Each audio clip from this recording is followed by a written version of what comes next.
Walt Disney's Alice in Wonderland.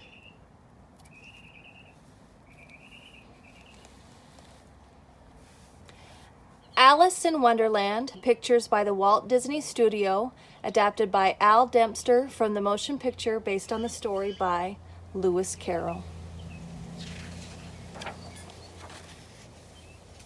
Alice was growing tired listening to her sister read. Just as her eyes began to close, she saw a white rabbit hurry by, looking at his pocket watch and talking to himself.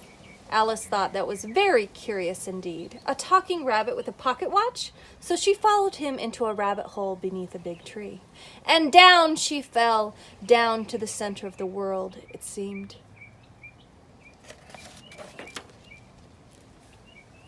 When Alice landed with a thump, the white rabbit was just disappearing through a door which was much too small for her. Alice drank from a bottle on the table, and she shrank away to a very tiny size. But now she could not reach the key to the little door.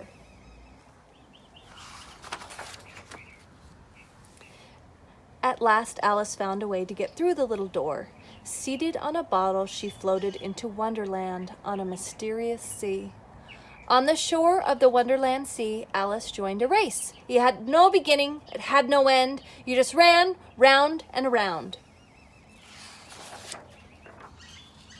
On through Wonderland Alice went, looking for the white rabbit. She met two jolly fellows, Tweedledee and Tweedledum.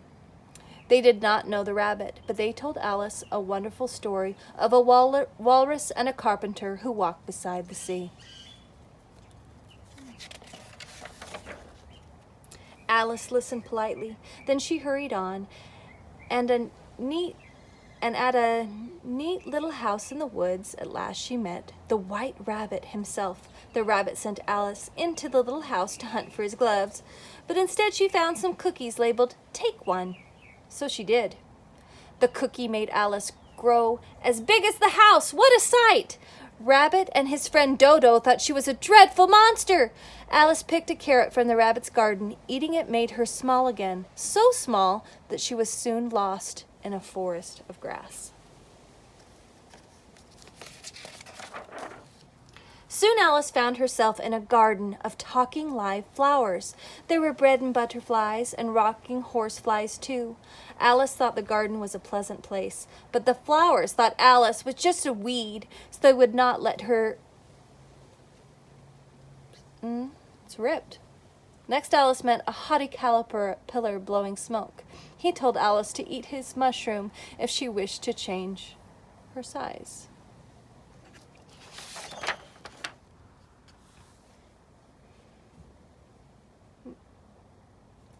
So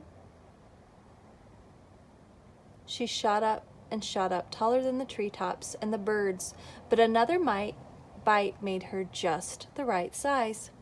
Now which way shall I go, Alice wondered. The signposts she found along the paths were no help. They pointed all over. If I were looking for the white rabbit, I'd ask the Mad Hatter, said a grinning Cheshire cat up in a tree. He lives down there. Alice found a Mad Hatter and the March Hare celebrating their unbirthdays at a tea party. She joined them for a while, and after that nonsensical tea party, Alice wanted to go home, but none of the strange creatures she met seemed to know the way. Alice wandered into the Queen's garden, but the gardeners could not help her. They were all busy as could be, painting the roses red. Soon along came the royal procession, and who should be the royal trumpeter for the Queen of Hearts but the White Rabbit himself. The Queen asked Alice to play croquet, but Alice did not like the looks of the game. "Off with her head!" cried the Queen.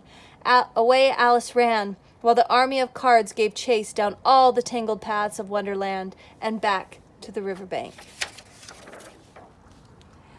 "I'm glad to be back where things are really what they seem," said Alice as she woke up from her strange Wonderland dream.